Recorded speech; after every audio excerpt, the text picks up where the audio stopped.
Akashvani Adilabad 100.2 FM మనసు నిండా పుస్తకంతో చక్కటి తెలుగు సాహిత్య రచనలను వినిపించే కార్యక్రమం. ఇలా ఎస్ రాజవర్ధన్ రచించిన సంగీత సౌరభాలు పుస్తక ధారావాహిక పఠనం 10వ భాగం ప్రసారమవుతుంది. అంశం మాణిక్ వర్మ. సంగీతానికి మూలమైన నాద ప్రసక్తితో మొదలై హిందుస్థానీ సంగీతాన్ని పరిచయం చేస్తూ ఎందరో భారతీయ విద్వాంసుల జీవిత విశేషాలను వివరాలను పొందుపరిచిన పుస్తకమే సంగీత సౌరభాలు.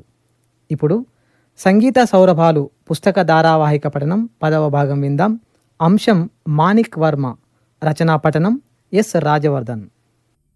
చామన ఛాయ, నవ్వు ముఖం చూడగానే ఆమె అంతరంగంలోని శాంత స్వభావం అవగతమవుతుంది. హిందుస్థానీ సంగీతంలో ఉన్నత శిఖరాలను అధిరోహించిన ఒదిగిపోయి ఉండే ఆమె వ్యక్తిత్వం ముందు నతమస్తకులు కానివారెవరు? ఆమె శాంత స్వభావం వలనే ఆమె గానం కూడా ప్రసాదగుణం కలిగి మధురంగా ఉంటుంది. ఆమె కంఠం మార్ధవంగా ఉంటుంది. ఆమె కంఠం నుండి వెలువడే తాండ్లు ఉజ్వలంగా ఉంటాయి. శాస్త్రీయ సంగీతం కానీ, ఉపశాస్త్రీయ సంగీతం కానీ, సుగం సంగీతం కానీ ఆమె ఒకే రకంగా పాడగలిగిన నేర్పును అలవోకగా సాధించుకున్నది. ఆమెనే మాణిక్ వర్మ. హిందుస్థానీ సంగీతం తెలిసిన వారికి మాణిక్ వర్మ పేరు తెలియకపోవడం అంటూ ఉండదు. సంగీత రసజ్ఞులకు ఆమె ఆత్మీయురాలు అనిపించటం సహజం. ఆమె పేరు చెప్పగానే ఆ మధుర సంగీతం యాదికి రావడం కూడా సహజమే. మాణిక్ వర్మ తల్లి శాస్త్రీయ గాయకురాలే. ఆమె మాణిక్ వర్మకు మొదటి గురువు. అంటే సంగీతాన్ని ఉగ్గుపాలతోనే నేర్చుకున్నదన్నమాట. ఆమె తల్లి ఆనాటి మేటి గాయకుడు ఉస్తాద్ బషీర్ ఖాన్ సాహెబ్ వద్ద సంగీతం సాకల్యంగా నేర్చింది. తన కూతురుకు నేర్పింది. మాణిక్ వర్మ పాఠశాలలో చదువుతున్నప్పుడే మంచి గాయనిగా పేరు తెచ్చుకున్నది. ఒకసారి పాఠశాల వార్షికోత్సవ సభలో బాలగంధర్వ పాడిన ప్రఖ్యాత నాట్యపద్ గమతే సదా అద్భుతంగా పాడింది. ఆ సభకు ముఖ్య అతిథిగా విచ్చేసిన బాలగంధర్వ ఆ చిన్నారి గానమాధుర్యానికి ముగ్ధుడై ఒక వెండి రూపాయి బిళ్ళ చేతిలో పెట్టి ఆశీర్వదించినాడట.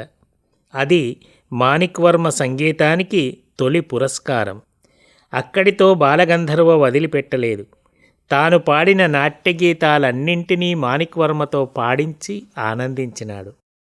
తర్వాతి కాలంలో తాను అజరామరంగా నటించిన సుభద్ర పాత్రను తాను తన నాటక కంపెనీలో ప్రదర్శించవలసిందిగా మాణిక్ వర్మను కోరినాడు. కానీ నటన తనకు సరిపడదని, తాను కేవలం గాయకురాలిని మాత్రమేనని వినయంగా తెలియజేసుకున్నది మాణిక్ వర్మ. మాణిక్ వర్మ శాస్త్రీయ సంగీతంలో నిష్ణాతురాలే అయినా ఆమె సాధించని సంగీత ప్రక్రియ లేదు. 8 సంవత్సరాల వయస్సులోనే 2 భావగీతాలతో మొదటి గ్రామ్ఫోన్ రికార్డు విడుదల చేసింది. తన 13వ ఏటనే పండిత్ ఓంకార్నాథ్ ఠాగూర్ నిర్వహించిన సంగీత పరిషత్ కార్యక్రమంలో తొలి సంగీత కచేరీని నిర్వహించి సభికులను ఆశ్చర్యచకితులను చేసింది. మరాఠీ చిత్రసీమలో నేపథ్య గానాన్ని చేసిన తొలి గాయిక మాణిక్ వర్మనే. అప్పుడు ఆమె వయస్సు 15 సంవత్సరాలు మాత్రమే. హిందుస్థానీ శాస్త్రీయ సంగీత గాయిక అని మాణిక్ వర్మను 17వ సంవత్సరాల వయస్సులోనే కలకత్తాలోని తాన్సేన్ సంగీత పరిషత్ వారు సత్కరించినారు. మాణిక్ వర్మ తల్లి ద్వారా సంగీత శిక్షణ ప్రారంభించిన తర్వాత ఆగ్రా ఘరానాకు చెందిన ఉస్తాద్ అజ్మత్ హుస్సేన్ ఖాన్ సాహెబ్ వద్ద సంగీతం నేర్చింది. వాగ్గేయకారుడైన ఈ ఉస్తాద్ దిల్ రంగ్ పేరుతో ఎన్నో బందిష్లను స్వరపర్చినాడు. ఆ తర్వాత ఆగ్రా ఘరానాకే చెందిన పండిత్ జగన్నాథ్ బువా పురోహిత్ వద్ద సంగీతాన్ని అభ్యసించింది. ఇతన్ని గుణిదాస్ అంటారు. ఆధునిక భావాలున్న సంగీత విద్వాంసుడితడు. మాణిక్ వర్మను చక్కని గాయికగా తీర్చిదిద్దింది ఇతడే. కానీ మాణిక్ వర్మ సంగీత వికాసానికి, ఆమె సంగీతంలోని మార్ధవ గుణానికి కారకులు మాత్రం కిరాణా ఘరానాకు చెందిన పండిత్ సురేష్ బాబు మానే, శ్రీమతి హీరాబాయి బరోడేకర్. ఈ అన్నా చెల్లెళ్ల తర్ఫీదులో మాణిక్ వర్మ చక్కని విదుషిగా రూపుదిద్దుకున్నది. ఎంతవరకంటే మరాఠీ వాళ్ళు హీరాబాయి బరోడేకర్ పట్ల ఎంత ఆదరాభిమానాలను ప్రదర్శించినారో ఆ తర్వాత అంతటి ఆదరాభిమానాలను పొందినది మాత్రం మాణిక్ వర్మనే. అభిజాత్య సంగీతం పాడే గాయకులు ఉపశాస్త్రీయ సంగీతం పాడరు. కానీ మాణిక్ వర్మ అట్లా చెయ్యలేదు. శాస్త్రీయ సంగీతానికి ఎంతటి ప్రాధాన్యతనిచ్చిందో అంత ప్రాధాన్యత మిగతా సంగీతానికి ఇచ్చింది. ఈ లక్షణం ఆమె హీరాబాయి బరోడేకర్ వద్దనే నేర్చుకున్నది. శాస్త్రీయ సంగీతంలో ఆమె విడుదల చేసిన ఒక రికార్డు విపరీతంగా అమ్ముడుపోయింది. అందులో జోక్ కౌన్స్, భటియార్ రాగాలతో పాటు భైరవి రాగంలో ఒక ఠుమ్రీ అకేలీ మత్ జయ్యో రాధే జమునాకే తీర్ అప్రతిమంగా గానం చేసింది. కానైతే ఈ ఠుమ్రీ ఉస్తాద్ అబ్దుల్ కరీం ఖాన్ సాహెబ్, హీరాబాయి బరోడేకర్లు గానం చేసిందే. కానీ ఆ ఠుమ్రీ మాణిక్ వర్మ విలక్షణంగా గానం చేసింది. అసలు మాణిక్ వర్మ ముందుగా భావగీతాలు పాడేది. రేడియోలో ఆమె పాడిన భావగీతాలకు చాలా ఆదరణ లభించింది. ఆ తర్వాత గాది మాడ్గుల్కర్ రాసిన గీత రామాయణం పాటలు రేడియో ద్వారా విన్న శ్రోతలు మాణిక్ వర్మను మర్చిపోలేదు. ముఖ్యంగా విజయ పతాక శ్రీరామాచ ఝళకతే అంబరి ప్రభు ఆలే మందిరి ఈ పాట విన్న శ్రోతలకు శ్రీరాముని రథం వస్తున్నది, ఆ రథం మీద విజయకేతనం రెపరెపలాడుతున్నది, అదిగో శ్రీరాముడు రానే వచ్చినాడు అనిపిస్తుంది. భక్తి సంగీతంలో మాణిక్ వర్మ స్థానం అద్వితీయమైనది. ఆమె గానం చేసిన అమృతాహున గోడి నామ తుజే దేవ అనే సంత నామ్దేవ్ అభంగం ప్రతివారికి గుర్తుండిపోతుంది. క్షణభర ఉగడి నయన దేవ అనే భక్తిగీతంలో ఉన్న విషాదజీర శ్రోతల హృదయాన్ని తట్టి లేపుతుంది. ఓ దేవా, ఒక్క క్షణం కళ్ళు తెరిచి చూడవా అని వేడికోలు. ఇక ఆమె గానం చేసిన నాట్యగీతాలను గురించి మాట్లాడే అవసరమే లేదు. ఎందుకంటే అవన్నీ బాలగంధర్వ ప్రశంసలు అందుకున్నవి. గజళ్ళు, లావణీలను కూడా వదిలిపెట్టలేదు. ఏది పాడినా అద్వితీయమే అనిపించుకున్నది. ఆశ్చర్యకరమైన విషయం ఏమిటంటే ఆమె పాడిన భక్తి గీతాలు, భావగీతాలు వినసొంపుగా ఉండటంతో పాటు మనము సులభంగా పాడుకోవచ్చును అనిపిస్తుంది. కానీ అదంత సులభం కాదు అని అనుభవంతో అర్థమవుతుంది. మరాఠీ వర్తమాన గాయికా గాయకులు ఆమె భావగీతాలను, భక్తి గీతాలను సాధన చేస్తూ ఉంటారు. సభల్లో వినిపించి అభినందనలు అందుకుంటుంటారు. మాణిక్ వర్మ అసలు పేరు మాణిక్ దాదర్కర్. అమర్ వర్మను వివాహమాడి మాణిక్ వర్మగా మారి అదే పేరుతో స్థిరపడిపోయింది. వారిది అన్యోన్యమైన దాంపత్యం. వారికి 4 అమ్మాయిలు. 4 రంగాల్లో లబ్ధప్రతిష్ఠులై మాణిక్ వర్మ కూతుర్లుగా మరాఠీ వాళ్ల ఆదరాభిమానాలను పొందుతున్నారు. మాణిక్ వర్మ కూతురు భారతీ ఆచ్రేకర్ మొదట్లో సంగీతం నేర్చుకుని గాయికగా రాణించింది.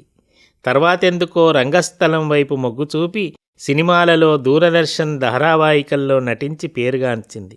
ముఖ్యంగా వాగ్లే కీ దునియా అనే సీరియల్లో వాగ్లే భార్య రాధికా వాగ్లేగా సహజంగా నటించి ప్రేక్షకుల మన్ననలను పొందింది. మరో కుమార్తె రాణి వర్మ హిందుస్థానీ శాస్త్రీయ గాయికగా స్థిరపడింది. మరో కుమార్తె వందనా గుప్తే మరాఠీ నాటక రంగంలో లబ్ధప్రతిష్ఠురాలు. ఈ మధ్య మరాఠీ లఘు చిత్రాలు, టెలివిజన్ సీరియళ్లు తీస్తూ మరాఠీ మధ్యతరగతి జీవితాలను తెరకెక్కించటంలో విరామం లేకుండా తన కుటుంబంతో ఆనందంగా గడుపుతున్నది. 4వ కుమార్తె అరుణా జయప్రకాష్ ఎల్లప్పుడూ విదేశీ పర్యటనల్లోనే గడుపుతుంది. ఈ 4 అమ్మాయిలు తమ తల్లిదండ్రులతో ఎంత ఆత్మీయంగా కలిసి ఉంటారో అని తెలుసుకోవడానికి మాణిక్ వర్మ షష్ఠిపూర్తి సభలు, ఆమె 70వ జన్మదిన సభలు అనగా అమృతోత్సవ సభలు నిర్వహించిన తీరును గమనిస్తే చాలు. సంతోషంగా సాగిపోతున్న మాణిక్ వర్మ జీవితనావ ఒక్కసారి ఒడిదుడుకులకు లోనైంది. 1970వ సంవత్సరం తీవ్ర అనారోగ్యానికి గురై మృత్యువు అంచుల వరకు వెళ్ళి వచ్చింది. అప్పుడు ఆమె వయస్సు 44 సంవత్సరాలు.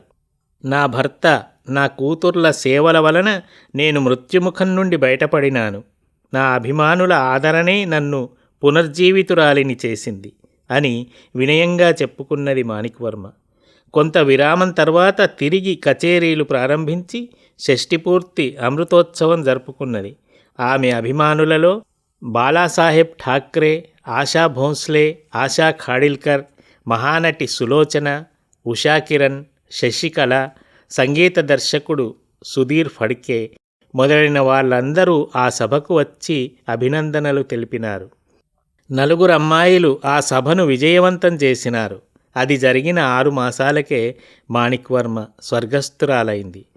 1996వ సంవత్సరం మే నెల 16వ తేదీన ఆమె 70వ జన్మదినం నాడు అమృత మహోత్సవం జరిగితే 1996 నవంబర్ 10న స్వర్గస్థురాలైంది.